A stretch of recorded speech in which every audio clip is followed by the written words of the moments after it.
Hi, welcome to Module 3.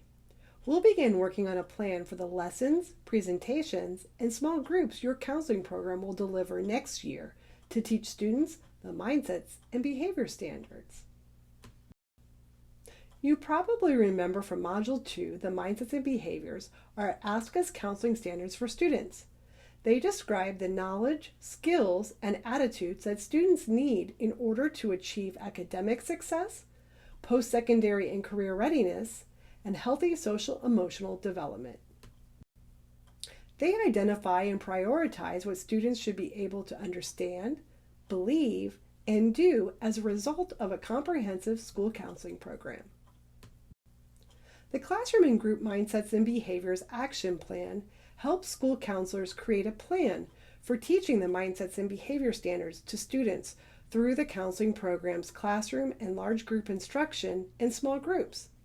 It becomes the counseling program's curriculum map.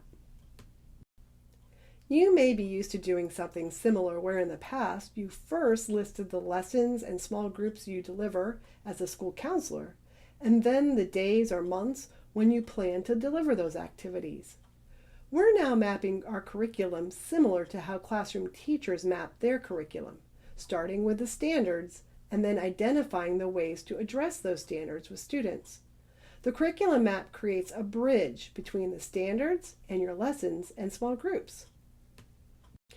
For our Classroom and Group Mindsets and Behaviors Action Plan, we're really creating a scope and sequence of the mindsets and behavior standards you'll cover in your program, and not just making a laundry list of random activities delivered by counselors. Many lessons, presentations, or small groups that you deliver may address multiple mindsets and behavior standards.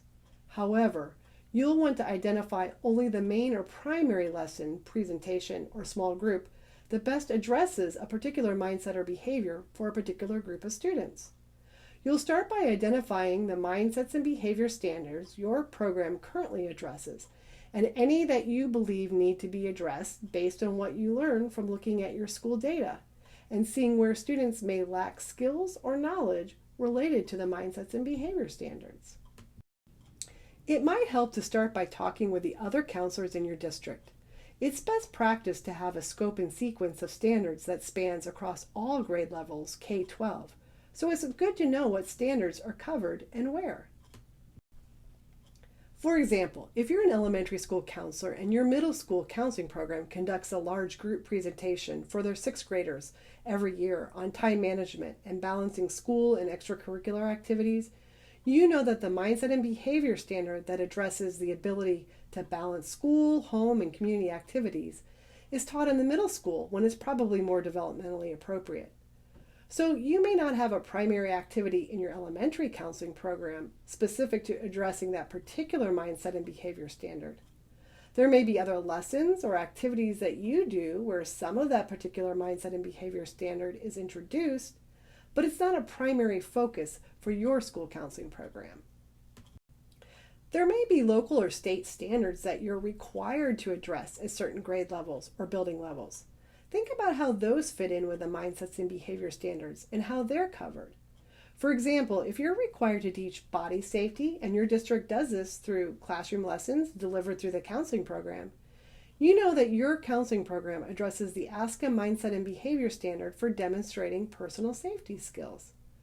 The reality is, however, other than what's absolutely required by local or state statute, it's sometimes difficult to get all of the school counselors and school counseling programs in a district to be on board and aligned with everything, and that's okay.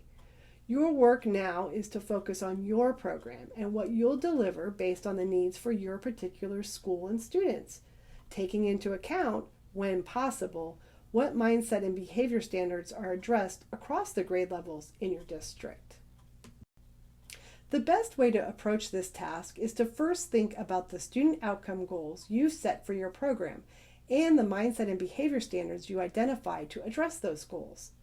In our system, these mindset and behavior standards will already be filled in when you start to select the mindsets and behavior standards your program will address. You'll then think about the other primary mindset and behavior standards that your counseling program may already focus on. For example, you introduce career exploration in the earlier grades for your elementary school because you want to help students make the connection between learning and their futures. So you might select the mindset understanding that post-secondary education and life learning are necessary for long-term career success. Or you're a middle school counselor, and the counselors in your school work with students on their graduation plans in order to help them make a successful transition to high school and ultimately graduate. You might select the behavior about identifying long and short-term academic goals. Or you're a high school counselor and you teach a classroom lesson during 10th grade English classes on how to write a resume and college essays as part of their post-secondary and career preparation. You might select the behavior about using effective oral and written communication skills. Or maybe your counseling program offers a small group for students unsure of their post-secondary plans. So you might select the behavior demonstrating critical thinking skills to make informed decisions. Remember, selecting too many mindsets and behavior standards is a lot like highlighting everything in a textbook. When you highlight everything, then it's basically the same as highlighting nothing. Don't try to cover all the mindset and behavior standards at every grade level. And don't assume that all mindset and behavior standards are addressed through all of your existing activities or programs. Think instead about the primary focus of each activity and which specific mindsets and behavior standards are taught in that activity. Once you've selected the mindset and behavior standards addressed and taught in your counseling program, you'll then identify the activity, either classroom lessons and large group presentations or small groups, that primarily addresses each of the mindset and behavior standards you've selected for your action plan. You'll also identify the participants for these activities by selecting the student grade levels and the type of activity. Is it a classroom or a large group lesson or a small group?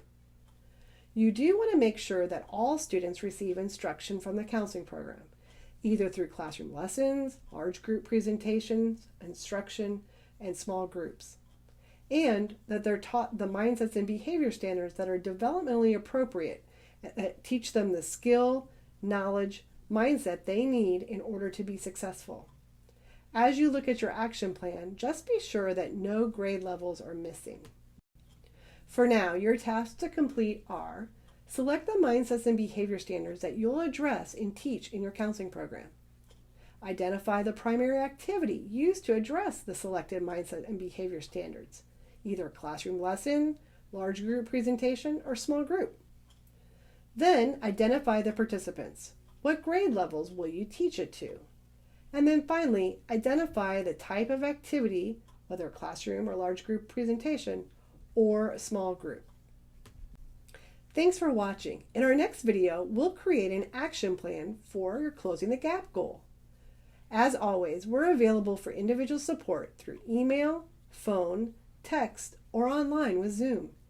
If you need support, just reach out by calling, texting, or by emailing me at kelly@inspiresuccess.org.